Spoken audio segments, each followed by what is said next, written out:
Hi, welcome to Surya's kitchen. ಚಳಿಗಾಲ start ಆಗಿದೆ. ಏನಾದರೂ ಬಿಸಿ ಬಿಸಿಯಾಗಿ ಖಾರವಾಗಿ ತಿನ್ನಬೇಕು ಅಂತಂದರೆ ಇಲ್ಲಿದೆ ಚಿಕನ್ ಪೆಪ್ಪರ್ ಡ್ರೈ. ಇದಕ್ಕೆ ಬೇಕಾಗಿರುವ ಇಂಗ್ರೀಡಿಯೆಂಟ್ಸ್: 2 ಈರುಳ್ಳಿ, 1 ಟೊಮ್ಯಾಟೊ, 2 ಹಸಿಮೆಣಸಿನ್ಕಾಯಿ, ಸ್ವಲ್ಪ ಶುಂಠಿ, ಸ್ವಲ್ಪ ಬೆಳ್ಳುಳ್ಳಿ, ಇವೆರಡನ್ನೂ ಸಣ್ಣಗೆ ಹೆಚ್ಕೊಂಡಿದ್ದೀನಿ. ಹಾಗೆ 2 ಸ್ಪೂನಷ್ಟು ಪೆಪ್ಪರ್ ಪೌಡರ್, 1 ಸ್ಪೂನಷ್ಟು ಚಿಕನ್ ಮಸಾಲೆ ಪೌಡರ್. ಈಗ ಒಂದು ಬಾಣಲಿ ಇಟ್ಕೊಂಡು ಎಣ್ಣೆ ಕಾಯಕ್ಕೆ ಇಟ್ಟಿದ್ದೀನಿ. ಎಣ್ಣೆ ಕಾದ್ಮೇಲೆ ಈರುಳ್ಳಿ ಹಾಕೋತಾ ಇದ್ದೀನಿ. ಇದು ಸ್ವಲ್ಪ ಫ್ರೈ ಆದಮೇಲೆ ಇಲ್ಲಿ ಅರ್ಧ kg ಚಿಕನ್ ತೊಗೊಂಡಿದ್ದೀನಿ.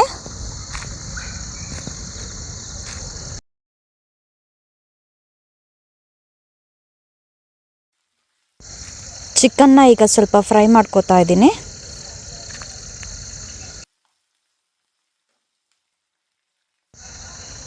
ಈಗ 1 ಸ್ಪೂನಷ್ಟು ಉಪ್ಪು ಹಾಕ್ಕೋತಾ ಇದ್ದೀನಿ.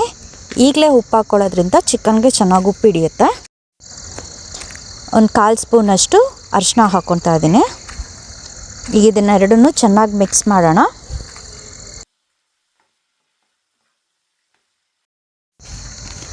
ಚಿಕನ್ನ ಈಗ ಒಂದು 10 ನಿಮಿಷ ಬೇಯಿಸ್ಕೊತಾ ಇದ್ದೀನಿ.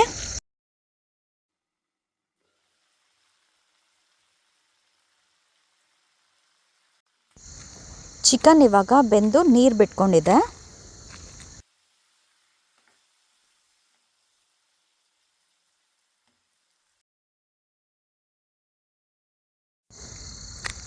ಈಗ ಹಸಿಮೆಣಸಿನ್ಕಾಯಿ ಮತ್ತು ಸಣ್ಣಗೆ ಹೆಚ್ಕೊಂಡಿರೋ ಶುಂಠಿ ಬೆಳ್ಳುಳ್ಳಿ ಎರಡನ್ನೂ ಹಾಕ್ತಾ ಇದ್ದೀನಿ. ಇದನ್ನೆಲ್ಲ ಚೆನ್ನಾಗಿ ಮಿಕ್ಸ್ ಮಾಡ್ಕೊಳ್ಳೋಣ.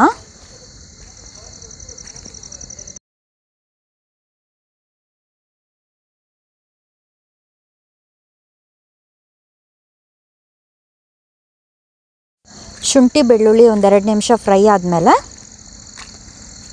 ಈಗ ಟೊಮೆಟೊ ಹಾಕೋತಾ ಇದ್ದೀನಿ.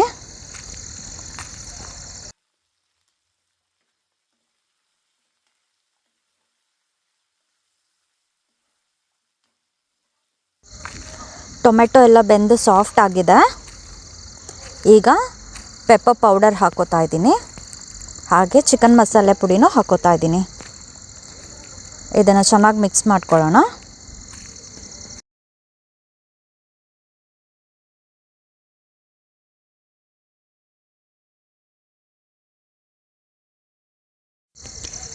ಈಗ ಇದಕ್ಕೆ ಒಂದು ಅರ್ಧ ಲೋಟದಷ್ಟು ನೀರು ಹಾಕ್ಕೊಂಡು ಒಂದು 5 ನಿಮಿಷ ಬೇಯಿಸ್ಕೊತಾ ಇದ್ದೀನಿ.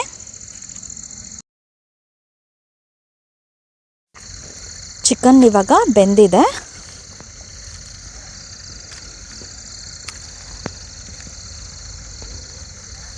ಈಗ ಲಾಸ್ಟಿಗೆ ಸ್ವಲ್ಪ ಕರ್ಬೇವಿನ ಸೊಪ್ಪು ಹಾಕ್ತಾ ಇದ್ದೀನಿ.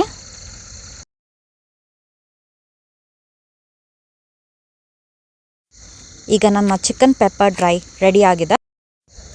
ಅನ್ನದ ಜೊತೆಗೆ ಹಾಗೆ ತಿನ್ನೋದಕ್ಕೆ ಬಿಸಿ ಬಿಸಿಯಾದ ಖಾರವಾದ ಚಿಕನ್ ಪೆಪ್ಪರ್ ಡ್ರೈ ರೆಡಿ ಆಗಿದೆ.